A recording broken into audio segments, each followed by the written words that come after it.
ഭൂമിയിടപാടുകളിൽ സർക്കാരിന് അതിരൂക്ഷമായ വിമർശനവുമായി ഹൈക്കോടതി. കരുണ എസ്റ്റേറ്റിന് കരമൊടുക്കാൻ പോപ്സ് ഗ്രൂപ്പിന് വേണ്ടി സർക്കാർ നടത്തിയ കള്ളക്കളി പുറത്ത്. പോപ്സിൽ നിന്ന് നികുതി സ്വീകരിക്കരുത് എന്ന സർക്കാർ അഭിഭാഷക സുശീല ആർ ഭട്ടിന്റെ എതിർപ്പ് മറികടന്നാണ് തീരുമാനമെടുത്തത്. അഭിഭാഷകരുടെ എതിർപ്പ് സൂചിപ്പിച്ച് റവന്യൂ സെക്രട്ടറി എജിക്ക് അയച്ച കത്ത് പീപ്പിൾ ടിവിക്ക് ലഭിച്ചു. സ്റ്റേറ്റിൽ നിന്ന് നികുതി സ്വീകരിക്കാനുള്ള തീരുമാനം വിവാദമായപ്പോൾ മുഖ്യമന്ത്രി നേരിട്ട് വിശദീകരണവുമായി രംഗത്തു വന്നിരുന്നു. സർക്കാർ അഭിഭാഷകയായ സുശീല ആർ ഭട്ട് അനുകൂല നിലപാട് സ്വീകരിച്ച സാഹചര്യത്തിലായിരുന്നു തീരുമാനമെന്നായിരുന്നു വിശദീകരണം. സ്പെഷ്യൽ GP-യുമായിട്ടും സംസാരിച്ചു. അപ്പം അവരുടെ അഭിപ്രായത്തിൽ ഈ കോടതിയുടെ തീരുമാനം കൂടെ വരുന്നതാണ് നല്ലത് എന്ന് പറഞ്ഞ സാഹചര്യം അതും ഉണ്ട്. എല്ലാ കാര്യം കൂടെ കണക്കിലെടുത്തിട്ടാണ് ഇത് ഇങ്ങനെ തീരുമാനിച്ചത്. മുഖ്യമന്ത്രി നടത്തിയ വിശദീകരണം തെറ്റാണെന്ന് റവന്യൂ സെക്രട്ടറി അഡ്വക്കേറ്റ് ജനറൽ അയച്ച കത്തിൽ നിന്ന് വ്യക്തം. സർക്കാർ അഭിഭാഷക നികുതി സ്വീകരിക്കുന്നതിൽ കടുത്ത എതിർപ്പ് പുലർത്തുന്നതായി കത്തിൽ പറയുന്നു. ഈ എതിർപ്പ് മറികടക്കാനാണ് AGയിൽ നിന്ന് നിയമോപദേശം തേടിയതെന്നും കത്തിൽ നിന്ന് വ്യക്തം. നികുതി സ്വീകരിക്കുന്നത് നിയമപരമായി തെറ്റാണെന്ന് റവന്യൂ വകുപ്പ് കരുതുന്നില്ല. അതുകൊണ്ട് അനുകൂല നിയമോപദേശം വേണമെന്നാണ് റവന്യൂ സെക്രട്ടറിയുടെ കത്തിൽ പറയുന്നത്. ഹൈക്കോടതിയുടെ പരിഗണനയിലിരിക്കുന്ന കേസിൽ കരുണ എസ്റ്റേറ്റ് സർക്കാർ ഭൂമിയാണെന്ന് റവന്യൂ വകുപ്പ് നേരത്തെ സത്യവാങ്മൂലം നൽകിയിരുന്നു. ഇതിനു വിരുദ്ധമായി കരുണ സ്വകാര്യ ഭൂമിയാണെന്ന നിലപാടാണ് AGക്ക് അയച്ച കത്തിൽ റവന്യൂ സെക്രട്ടറി സ്വീകരിക്കുന്നത്. സർക്കാർ അഭിഭാഷക അനുകൂല സമീപനം പുലർത്തിയെന്ന മുഖ്യമന്ത്രിയുടെ തെറ്റിദ്ധരിപ്പിക്കുന്ന പരാമർശവും കരുണ സ്വകാര്യ ഭൂമിയാണെന്ന റവന്യൂ സെക്രട്ടറിയുടെ കത്തും പോപ്സിൽ നിന്ന് നികുതി സ്വീകരിക്കാനുള്ള സർക്കാർ താൽപര്യം വ്യക്തമാക്കുന്നു. News bureau, Thiruvananthapuram. സമീപകാലത്ത് സർക്കാർ ഭൂമി വിഷയങ്ങളിൽ സ്വീകരിക്കുന്ന വിഷയങ്ങളിലും കടുത്ത വിമർശനം ഇന്ന് ഹൈക്കോടതിയുടെ ഭാഗത്തുനിന്നുകൂടി ഉണ്ടായിട്ടുണ്ട്. ഭക്ഷ്യസുരക്ഷയും വനവൽക്കരണവും മറന്ന് ഭൂമി പതിച്ചു നൽകരുത് എന്ന് ഹൈക്കോടതി സർക്കാരിനെ വിമർശിച്ചിരിക്കുന്നു. കൃഷിക്ക് അനുമതി നൽകിയ പാട്ടഭൂമിയിൽ ഖനനത്തിന് അനുമതി നൽകാൻ കളക്ടർക്കുള്ള അധികാരം കോടതി റദ്ദാക്കിക്കൊണ്ടുള്ള വിധിയിലാണ് സർക്കാരിനെ ഹൈക്കോടതി വിമർശിച്ചത്. ചർച്ചയിലേക്ക് വരികയാണ്. രണ്ട് സുപ്രധാനമായ വിഷയങ്ങളാണ്. ഒരുപക്ഷെ സമീപകാലത്ത് കരുണ എസ്റ്റേറ്റുമായി ബന്ധപ്പെട്ടുണ്ടായിരിക്കുന്ന വലിയ വിവാദങ്ങൾ, ഇപ്പോൾ ഏറ്റവും പുതുതായി പുറത്തു വന്നിട്ടുള്ള സർക്കാർ അഭിഭാഷക സുശീല ആർ ഭട്ടിന്റെ എതിർപ്പ് മറികടന്നാണ് തീരുമാനമെടുത്തത് എന്ന അടക്കമുള്ള കാര്യങ്ങൾ ഒരു ഭാഗത്ത് നിൽക്കുന്നു. മറ്റ് സമാനമായ വിഷയങ്ങൾ, നിലവിൽ റവന്യൂ വകുപ്പ് വലിയ ആരോപണങ്ങൾ നേരിട്ടുകൊണ്ടിരിക്കുന്ന വിഷയങ്ങൾ, അതിലൊക്കെ ഹൈക്കോടതി വലിയൊരു ആശങ്ക പ്രകടിപ്പിച്ചിരിക്കുന്ന സാഹചര്യം കൂടി. അതുകൊണ്ട് തന്നെ ഈ വിഷയമാണ് നമ്മൾ ഇന്ന് ചർച്ച ചെയ്യുന്നത്. നമ്മോടൊപ്പം തത്സമയം തിരുവനന്തപുരം സ്റ്റുഡിയോയിൽ ശ്രീ ഭാസ്കരേന്ദ്ര ബാബു, ശ്രീ A. റഹീം, ശ്രീ ശ്രീധരൻ, പരിസ്ഥിതി പ്രവർത്തകൻ എന്നിവർ തത്സമയം ചേരുന്നുണ്ട്. ഒപ്പം തന്നെ ടെലിഫോൺ ലൈനിൽ ശ്രീ PS സലീമും ചേരുന്നുണ്ട്. ആദ്യം തന്നെ ശ്രീ PS സലീം, ഒരുപക്ഷെ സമീപകാലത്തെല്ലാം പല വാർത്തകളിലായി തന്നെയും ഈ ഒരു വിഷയം ചർച്ച ചെയ്തുകൊണ്ട് ആദ്യം തന്നെ താങ്കളുടെ മറുപടിയിലേക്ക്, അല്ലെങ്കിൽ ആദ്യം തന്നെ താങ്കളുടെ പ്രതികരണത്തിലേക്ക് വരികയാണ്. ഇന്നിപ്പോൾ ഹൈക്കോടതി കൂടി രൂക്ഷമായി വിമർശിച്ചിരിക്കുന്ന ഒരു ഘട്ടം എന്ന് പറയുന്നത്, അതിൻ്റെ സ്പെസിഫിക്കായ ഒരു വിഷയം എന്ന് പറയുന്നത് പാട്ടഭൂമിക്കായി, കാർഷിക ആവശ്യങ്ങൾക്കായി പാട്ടഭൂമി നൽകിയതിൽ ഖനനമടക്കമുള്ള കാര്യങ്ങൾക്ക് അതത് കളക്ടർമാർക്ക് തീരുമാനമെടുക്കാമെന്ന ഉത്തരവിനെ ചോദ്യം ചെയ്തുകൊണ്ട്, അല്ലെങ്കിൽ ആ ഉത്തരവ് റദ്ദാക്കിക്കൊണ്ട് ഹൈക്കോടതി ആശങ്ക പ്രകടിപ്പിച്ചിരിക്കുകയാണ്. മറ്റ് സമീപകാലത്തുണ്ടായിട്ടുള്ള മറ്റ് തർക്കങ്ങളെയൊക്കെ സ്വാഭാവികമായും അത് ഉൾക്കൊള്ളുന്നുണ്ട് എന്നുകൂടി വ്യക്തമാണ്. ഈ ഒരു സാഹചര്യത്തിലും ഇത്തരം കാര്യങ്ങൾ, കരുണ എസ്റ്റേറ്റ് അടക്കമുള്ള കാര്യങ്ങളെ എങ്ങനെ ന്യായീകരിക്കാനാകും? ശ്രീ PS സലീം. അല്ല, ഒന്ന് സൗമ്യ ഈ കാര്യം അവതരിപ്പിച്ചപ്പോൾ ഏറ്റവും ഇതിൽ ഒരു ആശയക്കുഴപ്പം ഉണ്ടാവുന്ന രീതിയിൽ ഇന്ന് കേരള ഹൈക്കോടതിയിൽ കരുണ എസ്റ്റേറ്റുമായി ബന്ധപ്പെട്ട ഒരു പരാമർശങ്ങൾ ഉത്തരവുണ്ടായി എന്ന രീതിയിൽ ഒരു വ്യാഖ്യാനം വരുന്നുണ്ട്. അത് ശരിയല്ല. ഇന്ന് ഹൈക്കോടതിയിൽ വന്നിരിക്കുന്നത് സാധാരണയുള്ള പാട്ടഭൂമിയിൽ ഖനനം ഉൾപ്പെടെയുള്ള കാര്യങ്ങൾക്ക് അനുമതി നൽകാൻ കഴിയുന്ന ഒരു കളക്ടർമാരുടെ അധികാരം സംബന്ധിച്ചുള്ളതാണ്. പക്ഷേ ശ്രീ സലീം, തീർച്ചയായും ആ ഉത്തരവ് റദ്ദാക്കിക്കൊണ്ടാണ്. പക്ഷെ അതിനോടൊപ്പം തന്നെ ഹൈക്കോടതി എടുത്തു പറഞ്ഞൊരു വിഷയമുണ്ട്. ഇത്തരം കാര്യങ്ങളിൽ സർക്കാരിന്റെ നയത്തിൽ ഇടപെടാനുള്ള ഒരു സാധ്യത കോടതിക്കില്ല. പക്ഷേ അതിൽ അഭിപ്രായം പറയാനുള്ള സാധ്യതയുണ്ട്. നയം തീർത്തണം, പൊതുവിൽ പൊതുതാൽപര്യം പ്രധാനമായും കണ്ടുകൊണ്ട് ഭൂമിശാസ്ത്രപരമായ പ്രത്യേകതകൾ കൂടി പരിഗണിച്ചുകൊണ്ടാകണം ഇത്തരം തീരുമാനങ്ങൾ എന്ന് പറയുമ്പോൾ സ്വാഭാവികമായും അങ്ങനെ തന്നെയല്ലേ? അല്ല, ഹൈക്കോടതി വളരെ കൃത്യമായി പറഞ്ഞിട്ടുണ്ട്, ഒരു നയം രൂപീകരിക്കാനുള്ള ഒരു ഗവൺമെന്റിന്റെ അല്ലെങ്കിൽ ലെജിസ്ലേച്ചറിന്റെ അധികാരത്തിൽ ജുഡീഷ്യറി ഇടപെടുന്നില്ല എന്നുള്ള ഒരു സെറ്റിൽ ലോയാണ്. അത് ഹൈക്കോടതി ഇത് വളരെ കൃത്യമായി പറഞ്ഞിട്ടുണ്ട്, സൗമ്യ സൂചിപ്പിക്കുകയും ചെയ്തിട്ടുണ്ട്.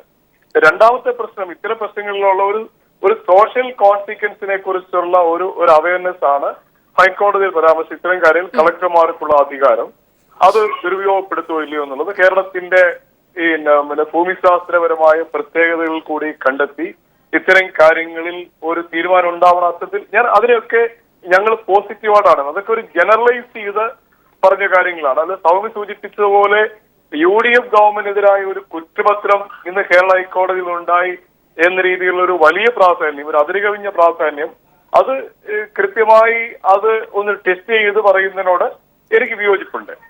കേരള ഹൈക്കോടതിയുമായി പറയൂ. തീർച്ചയായും സലിമിലേക്ക് വരാം. ഒരു പക്ഷേ ശ്രീ റഹീം, ഇവിടെ അദ്ദേഹം സൂചിപ്പിച്ചത് അത് സർക്കാരിനെ ഉള്ള ഒരു ചോദ്യം ചെയ്യലാകുന്നത് എങ്ങനെ എന്ന് ഒരുപക്ഷെ ഈ സമീപകാലത്ത് ഉണ്ടായിട്ടുള്ള കാര്യങ്ങളെല്ലാം കൂടി കൂട്ടി നമ്മൾ നോക്കുമ്പോഴായിരിക്കും അത് വ്യക്തമാകുന്നത്. അല്ല, കേരളത്തിൽ ഇതുവരെ കണ്ടിട്ടുള്ളതിൽ വെച്ച് ഏറ്റവും വലിയ കുംഭകോണമാണ് ഇപ്പോൾ നടന്നിരിക്കുന്നത്. ഇതിൻ്റെ വസ്തുതാപരമായ കാര്യങ്ങളെക്കുറിച്ച് കൂടുതൽ പരിശോധനയും കൂടുതൽ അന്വേഷണവും നടക്കുമ്പോൾ മാത്രമാണ് വ്യക്തമാവുക. പ്രാഥമികമായി പുറത്തു വന്ന വാർത്തകളും വിവരങ്ങളും അനുസരിച്ച് തന്നെ കേരളത്തിൻ്റെ ചരിത്രത്തിൽ കേട്ടുകേൾവിയില്ലാത്ത അഴിമതിയാണ് ഉണ്ടായിട്ടുള്ളത്. ഏറ്റവും ഒടുവിലത്തെ തിരഞ്ഞെടുപ്പ് വിജ്ഞാപനം വരുന്നതിന് തൊട്ട് മുമ്പുള്ള അവസാനത്തെ ഒരൊറ്റ മാസം കൊണ്ട് 822 തീരുമാനങ്ങളാണ് ആകെ എടുത്തിട്ടുള്ളത്. അതിൽ 2544 ഏക്കർ 8 തീരുമാനങ്ങൾ വഴി സ്വകാര്യ വ്യക്തികൾക്ക്, കോർപ്പറേറ്റുകൾക്ക് പതിച്ചു കൊടുക്കുകയാണ് ഗവൺമെൻറ് ചെയ്തത്. ഇതെന്തിനു വേണ്ടി എന്നുള്ളൊരു ചോദ്യം വളരെ പ്രസക്തമാണ്. എന്തിനു വേണ്ടിയാണ് ഇത് ചെയ്തത്?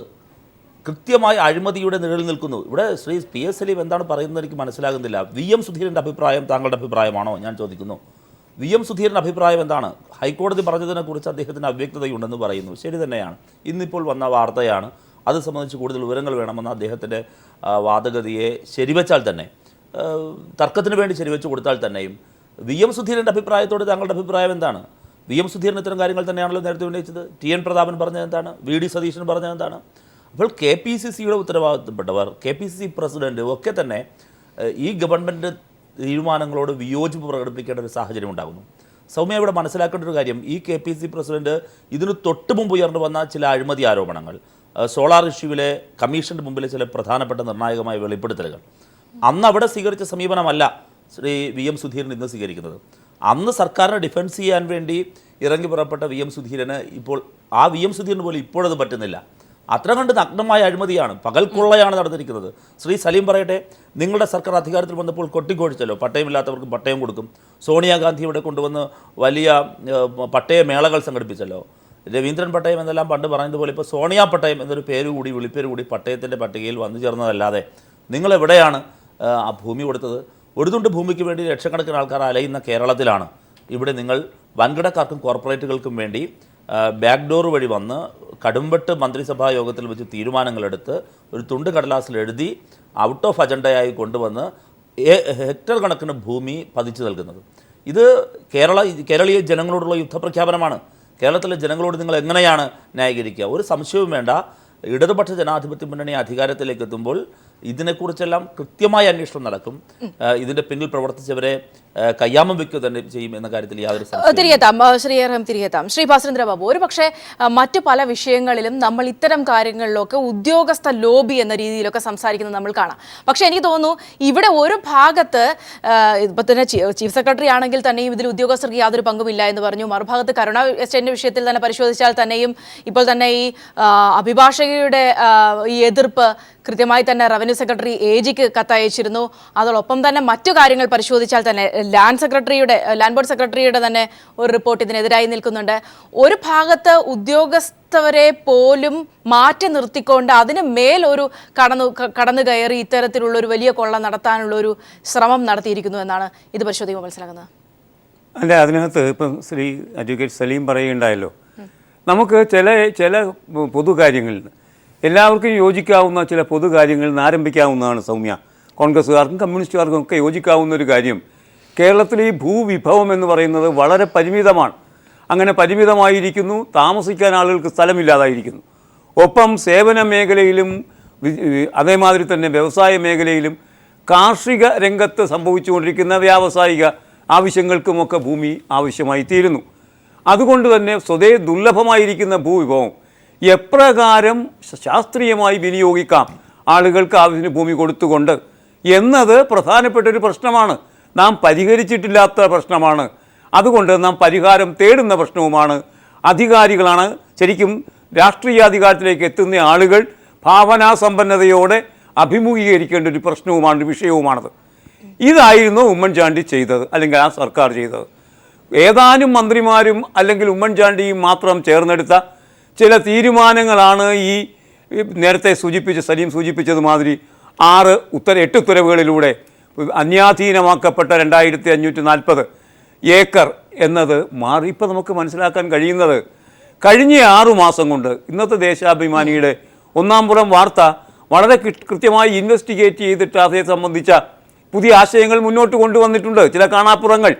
അതിൽ കഴിഞ്ഞ 6 മാസമായി പുറത്തിറക്കിയ ഒരു ഉത്തരവിൻ്റെ പശ്ചാത്തലത്തിൽ വിവിധ മന്ത്രിമാർ കൃത്യമായും ഗ്രഹപാഠം ചെയ്ത് ഭൂമി എങ്ങനെ വിതരണം ചെയ്യണമെന്നതിനെ സംബന്ധിച്ച് ആലോചിക്കുകയും ഭൂമി മാറ്റിവെക്കുകയും അത് ആർക്കൊക്കെ കൊടുക്കണം, സന്തോഷ് മാധവനടക്കം അദ്ദേഹത്തിന് മേധാവിത്വമുള്ള കമ്പനിക്കടക്കം കൊടുക്കണമെന്ന് തീരുമാനിക്കുകയും ആ തീരുമാനത്തിൻ്റെ അടിസ്ഥാനത്തിൽ ഔട്ട് ഓഫ് അജണ്ടയാക്കി ചേർത്ത് മന്ത്രിസഭയിൽ തീരുമാനിക്കുകയുമാണ് ചെയ്തത് എന്ന് വ്യക്തമായതിനു ശേഷവും അഡ്വക്കേറ്റ് സലീമിന് എന്താണത് മനസ്സിലാകാതെ പോകുന്നത് എനിക്ക് പിടികിട്ടുന്നതേയില്ല.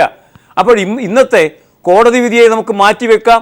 അങ്ങനെയാണെങ്കിൽ തന്നെ VM സുധീരനടക്കമുള്ള ആളുകൾ എതിർത്ത കരുണ എസ്റ്റേറ്റിനെ സംബന്ധിച്ച് മുഖ്യമന്ത്രി ഉമ്മൻചാണ്ടി തന്നെ പരസ്യമായി അദ്ദേഹത്തിൻ്റെ ഈ സമ്മേളനം ഈ ക്യാബിനറ്റ് ബ്രീഫിൻ്റെ ഇടയിൽ പറഞ്ഞല്ലോ, അത് നിക്ഷിപ്ത വനഭൂമിയോ അല്ലെങ്കിൽ മിച്ചഭൂമിയോ ഒന്നുമല്ല എന്ന്. ആ അർത്ഥത്തിൽ കരുണ എസ്റ്റേറ്റിന് ഭാവിയിൽ ഇനി ഗവൺമെൻറ് മാറി വന്നാലും ഒരു ക്ലെയിം ഉണ്ടാകത്തക്ക വണ്ണം സ്റ്റേറ്റിൻ്റെ നിലപാട് കോടതിയിൽ ഉന്നയിക്കാൻ പാകത്തിലാണ് അദ്ദേഹം കാര്യങ്ങൾ അവതരിപ്പിച്ചതെന്നിരിക്കെ അതൊന്നും അടിയന്തരമായി പരിഹരിക്കാതിരിക്കാനുള്ള എന്തോ ഒരു കങ്കാണി പ്രവർത്തനം ഇവരെല്ലാം കൂടി നടത്തിയെന്ന് വ്യക്തമാകുന്നില്ലേ? അതേ സംബന്ധിച്ചാണ് സലീം താങ്കളോട് നമുക്ക് ചോദിക്കാനുള്ളത്. അതേ സംബന്ധിച്ചുള്ള അഭിപ്രായമാണ് പറയേണ്ടത്. സുധീരൻ്റെ പക്ഷത്താണോ താങ്കൾ, അല്ലെങ്കിൽ ഉമ്മൻചാണ്ടിയുടെ പക്ഷത്താണോ? ശ്രീധരൻ, ഒരു ഭാഗത്ത് കരുണ എസ്റ്റേറ്റ് വിഷയത്തിലായാലും ഒരു പരിധി വരെ നമ്മൾ കോടതിയിൽ സ്വീകരിച്ചിരുന്നത് വളരെ ശക്തമായ നിലപാടുകളായിരുന്നു.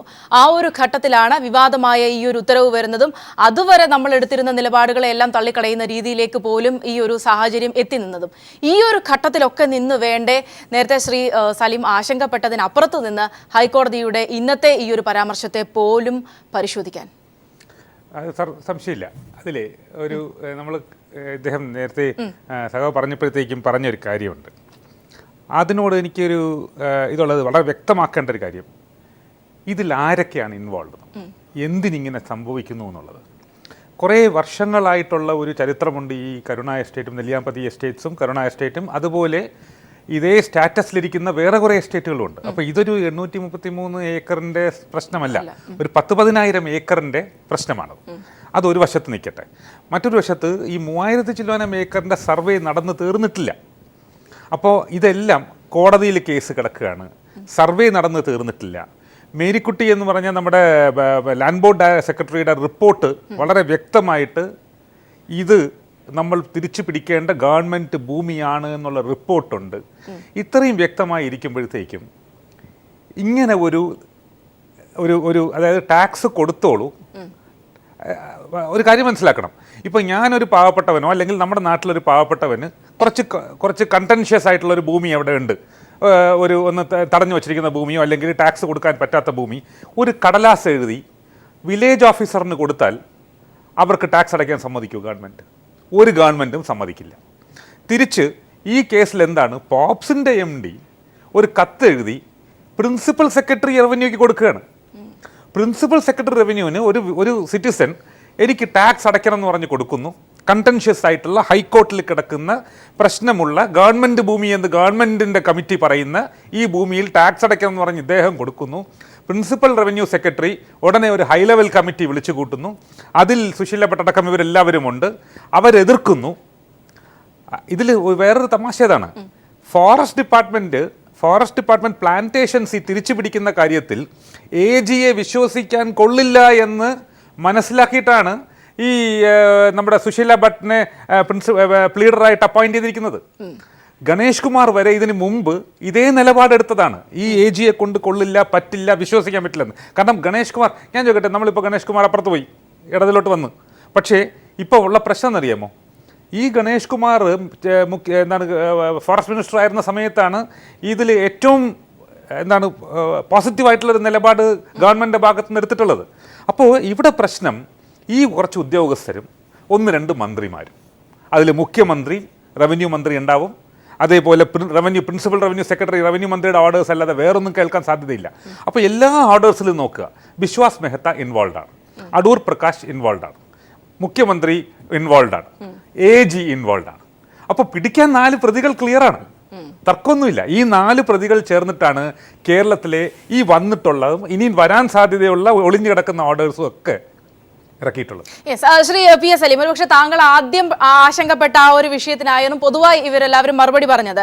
ഇവിടെ എതിർത്തു പറയുന്നത് അല്ലെങ്കിൽ ഇക്കാര്യങ്ങൾ വിമർശിക്കുന്നത് ഇടതുപക്ഷം മാത്രമല്ല, അല്ലെങ്കിൽ അതിനു മുൻപ് തന്നെ വിമർശിക്കുന്നത് ചീഫ് സെക്രട്ടറി പോലും വന്ന് പറയുകയാണ് ഇതിലൊന്നും ഉദ്യോഗസ്ഥർ ഇൻവോൾവ് അല്ല, ലാൻഡ് ബോർഡ് സെക്രട്ടറിയുടെ കൃത്യമായ റിപ്പോർട്ടുകളുണ്ട്, അഭിഭാഷക സുശീല ഭട്ടിന്റെ അടക്കം നിലപാടുകളുണ്ട്. ഇതിനെയൊക്കെയും മറികടന്നത് ആരാണ്? അതാണ് പരിശോധിക്കപ്പെടേണ്ടത്.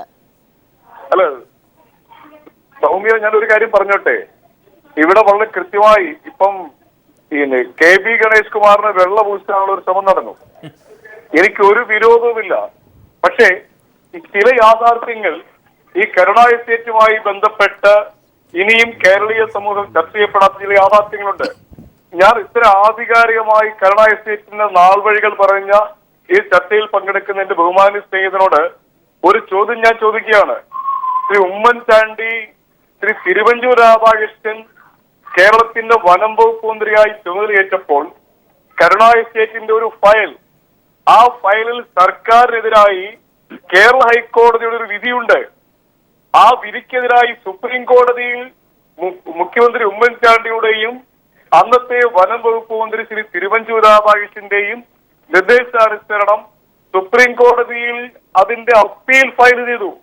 അപ്പീൽ ഫയൽ ചെയ്തപ്പോൾ ആ കേസിൽ മാസങ്ങളുടെ ഡിലേ ഉണ്ട്. ഇനോർഡിനേറ്റ് ഡിലേ എന്ന് സുപ്രീം കോടതി ഒബ്സർവ് ചെയ്ത് ആ ഡിലേ കൺട്രോൾ ചെയ്ത് ആർഗ്യൂ ചെയ്തിട്ടാണ് വീണ്ടും കേരള ഹൈക്കോടതിയിലേക്ക് ആ കേസ് റിമാൻഡ് ചെയ്തത്. എന്തുകൊണ്ട് ഞാൻ പറയും, ഇത് ഇത്തരം സത്യങ്ങൾ മറച്ചു വെച്ചുകൊണ്ട് നിഷ്പക്ഷതയുടെ പരിവേഷവുമായി മാധ്യമ ചർച്ചയ്ക്ക് വരുന്നവര് മറ്റുള്ളവർ വിഡ്ഢികളാണെന്ന് കരുതരുത്. അതിനുശേഷമുള്ള സാഹചര്യങ്ങളല്ലേ പരിശോധിക്കേണ്ടത്. സൗമ്യ പ്ലീസ്, ഞാൻ ചോദിക്കട്ടെ, ഇവിടെ പറഞ്ഞ ആളുകൾ KB ഗണേഷ് കുമാർ UDF മന്ത്രിസഭയുടെ ഭാഗത്ത് പോസിറ്റീവായി നിലപാട് സ്വീകരിച്ചു എന്ന് പറഞ്ഞ എന്റെ ബഹുമാന്യ സ്നേഹിതന്റെ ഇൻഫർമേഷന് വേണ്ടി ഞാൻ പറയുന്നു, KB ഗണേഷ് കുമാർ മന്ത്രിസ്ഥാനത്ത് നിന്ന് മാറിയ സാഹചര്യത്തിൽ ആ വകുപ്പിന്റെ ചുമതലയേറ്റ ശ്രീ തിരുവഞ്ചൂർ രാധാകൃഷ്ണനാണ് പൊടി തട്ടി ഫയൽ പുറത്തെടുത്തത്. ആ ഫയലിലാണ് ഗവൺമെന്റ് പരാജയപ്പെട്ടൊരു കേസിൽ അപ്പീൽ നൽകേണ്ടതില്ല എന്ന് മുമ്പ് തീരുമാനിച്ചാണ്. മുമ്പ് തീരുമാനിച്ച AG ഇടതുപക്ഷ ജനാധിപത്യങ്ങളുടെ ഇന്ന് കേരളത്തിന്റെ ഭൂമിയുടെയും മണ്ണിന്റെയും കാവൽക്കാരായി ഇവിടെ പ്രചാരം നടത്തുന്ന ഇടതുപക്ഷ മുന്നണി കേരളത്തിൽ അധികാരത്തിലിരിക്കുമ്പോഴാണ് കരുണ എസ്റ്റേറ്റിൽ ഗവൺമെന്റിനെതിരായ വിധി വന്നുകയും ആ വിധിയിൽ അന്നത്തെ അഡ്വക്കേറ്റ് ജനറൽ ഫയൽ എഴുതി വെച്ചു. ഈ കേസ് അപ്പീൽ ശ്രീ സലീം, അതിന് മറുപടി അദ്ദേഹം പറയുന്നതാണ്. പക്ഷെ ഇവിടെ നമ്മളിപ്പോൾ സംസാരിക്കുന്നത് ഒരു ഘട്ടത്തിൽ ഫയൽ അബദ്ധത്തിൽ കൈമറിഞ്ഞുപോയി, ഒപ്പിട്ടുപോയി എന്ന് പറയുന്ന ഒരു മന്ത്രിയുടെ ഒക്കെ നിലപാടുകളിൽ നിന്നുകൊണ്ടാണ്. അവിടെയാണ് ഇത്തരത്തിൽ അദ്ദേഹം സൂചിപ്പിച്ചത് ഇത്രയും ഉദ്യോഗസ്ഥരുടെ റിപ്പോർട്ടുകൾ ഇതിനെതിരെ ഉണ്ട്, ഇത്രയും ഉദ്യോഗസ്ഥർ കൃത്യമായ സ്റ്റാൻഡുകൾ ഈ വിഷയത്തിൽ എടുത്തിട്ടുണ്ട്. ഒരു ഘട്ടത്തിൽ നമ്മൾ ഹൈക്കോടതിയിൽ കൃത്യമായ നിലപാടുകൾ എടുത്തതാണ്. പക്ഷെ അതിനെല്ലാം തകിടം മറിച്ചുകൊണ്ട് എന്തുകൊണ്ട് അങ്ങനെ ഒരു തീരുമാനം ഉണ്ടായി, കരം പിരിക്കാനുള്ള ഒരു തീരുമാനം ഉണ്ടായി? അല്ല സ്വാമി, ഞാനിത് സുരേന്ദ്രബാബുവിന്റെ നിലപാടിനോടാണ്. ഈ ചർച്ചയിൽ നമുക്ക് രാഷ്ട്രീയത്തിന് അതീതമായി ഒരു ഡിബേറ്റ് ഞാൻ തയ്യാറാണ്. ഞങ്ങൾ ഇതിന്റെ എല്ലാ വശങ്ങളെയും ന്യായീകരിക്കുന്ന സ്വഭാവമില്ല. ഇവിടെ ആദ്യം സൂചിപ്പിച്ചല്ലോ, എന്റെ സ്നേഹിതർ റഷീദ് ചോദിച്ചല്ലോ ഞങ്ങൾ ആരുടെ ഭാഗത്താണെന്ന്. KPCC പ്രസിഡന്റെയും മുഖ്യമന്ത്രിയുടെയും നിലപാട് ഇൻ എഫക്റ്റ് ഒന്ന് തന്നെയാണ്. മുഖ്യമന്ത്രി കേരളത്തിന്റെ ഭരണം നിയന്ത്രിക്കുന്നു, KPCC പ്രസിഡന്റ് സംഘടന നേതൃത്വം വഹിക്കുന്നു. ഇത്തരം പ്രശ്നങ്ങളിൽ KPCCയുടെ പ്രസിഡന്റ് ഒരു തിരുത്തൽ സമീപനവുമായി ഗവൺമെന്റിന്റെ ഭാഗത്തുണ്ടാവുന്ന ഇത്തരം ചെറിയ പ്രശ്നങ്ങൾ അതിന്റെ കരം സ്വീകരിക്കുന്നതുമായി ബന്ധപ്പെട്ട നമ്മൾ കേരളത്തിലെ മാധ്യമങ്ങൾ സജീവമായി ചർച്ച ചെയ്തതാണ്. ആ ചർച്ചയുടെ വിശദാംശങ്ങളിലേക്കൊന്നും സൗമ്യയുടെയും നമ്മുടെ പ്രേക്ഷകരുടെയും സമയം കളയാൻ ഞാൻ അതിലേക്ക് പോകുന്നില്ല. പക്ഷെ അന്നും പറഞ്ഞിരുന്നു, ആ ജിയോയിലും പറഞ്ഞിരുന്നു, ഈ കരം സ്വീകരിക്കുന്നത് കൊണ്ട്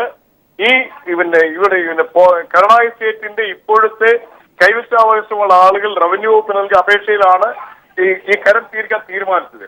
പക്ഷെ അപ്പോഴും നിൽക്കുന്ന ഒരു പ്രശ്നമുണ്ട്. ഇതൊരു ജുഡീഷ്യൽ പ്രോസസ്സിൽ കൂടിയാണ് ഈ കരുണായി സ്റ്റേറ്റ് കടന്നു പോകുന്നത്. ആ case is still pending in honourable high court of Kerala. ഹൈക്കോടതിയുടെ ഒരു സൂപ്പർവിഷൻ ഇക്കാര്യത്തിലുണ്ട്. ഹൈക്കോടതി ഒരു ഇന്ററിം ഓർഡർ ഉണ്ട്. ഇവിടെ പറഞ്ഞില്ലല്ലോ, ഈ കരുണായി എസ്റ്റേറ്റിന്റെ ഇപ്പോഴത്തെ കൈവശക്കാർക്കെതിരായി ഒരു നടപടിയും സ്വീകരിക്കരുതെന്നുള്ള കേരള ഹൈക്കോടതിയുടെ interim order that is still pending. ആരും സൂചിപ്പിച്ചില്ലല്ലോ. ഇത് ഒരു മാധ്യമ ചർച്ചയില് ഇതിന്റെ ചില വശങ്ങൾ മാത്രം പറയുകയും ആ വശങ്ങൾ വല്ലാതെ ഹൈലൈറ്റ് ചെയ്യുകയും ചെയ്തിട്ട് അങ്ങനെ ചർച്ച ചെയ്ത് മുമ്പോട്ട് പോയാൽ നമുക്ക് ഇത്തരം കാര്യങ്ങളെ കുറിച്ച് കൃത്യമായ നിഗമനത്തിലെത്താൻ കഴിയും. തിരികെത്താം ശ്രീ പി എസ് സലീം, ദയവായി തുടരുക. വളരെ വേഗം ചർച്ചയിലേക്ക് തന്നെ തിരികെ. ശ്രീ പി എസ് സലീം പറഞ്ഞത് ഇതിന്റെ ഈ പ്രത്യേകിച്ച് ഈ ഉത്തരവുമായി ബന്ധപ്പെട്ട് കരുണ വിഷയവുമായി ബന്ധപ്പെട്ട് ചില കാര്യങ്ങൾ മാത്രം എടുത്തു പറഞ്ഞുകൊണ്ടുള്ള ഒരു ആരോപണം മാത്രമാണ് എന്നാണ്. ശ്രീ റഹീം, അദ്ദേഹത്തിന്റെ ചോദ്യങ്ങൾക്കുള്ള മറുപടിയിൽ. ശ്രീ പി എസ് സലീം വളരെ ദുർബലമായ വാദമുഖങ്ങൾ ഉയർത്തി ഈ പ്രതിസന്ധി ഘട്ടത്തിൽ തൻ്റെ പാർട്ടിയെ രക്ഷിക്കുന്നതിനുള്ള ശ്രമമാണ് നടത്തുന്നത്. അദ്ദേഹം പറയുന്നു കരുണ എസ്റ്റേറ്റിനുമായി ബന്ധപ്പെട്ട കാര്യത്തിൽ എങ്ങനെയാണ് അദ്ദേഹത്തിന് ന്യായീകരിക്കാനാവുക? സർക്കാർ വക ഭൂമിക്ക് കരമടയ്ക്കാൻ എങ്ങനെയാണ് ശ്രീ പി എസ് സലീം നിങ്ങളുടെ സർക്കാരിനല്ലാതെ വേറെ ഏത് സർക്കാരിനാണ് ഉത്തരവിറക്കാനാവുക? സർക്കാർ ഭൂമിക്ക് കരമടയ്ക്കാൻ വേറെ ആർക്ക് പറ്റും? സർക്കാരിൻ്റെ കയ്യിലുള്ള ഭൂമിയാണ്. ഇത് സംബന്ധിച്ച് കോടതിയിൽ ഹാജരാകുന്ന ഈ കേസ് പിടിച്ച പ്ലീഡർ പറയുന്നു പാടില്ല എന്ന്. അത് സംബന്ധിച്ച രേഖകളാണെന്ന് പുറത്തു വന്നത്. അതിനെ സംബന്ധിച്ചാണ് നമ്മളിവിടെ ചർച്ച ചെയ്യുന്നത്.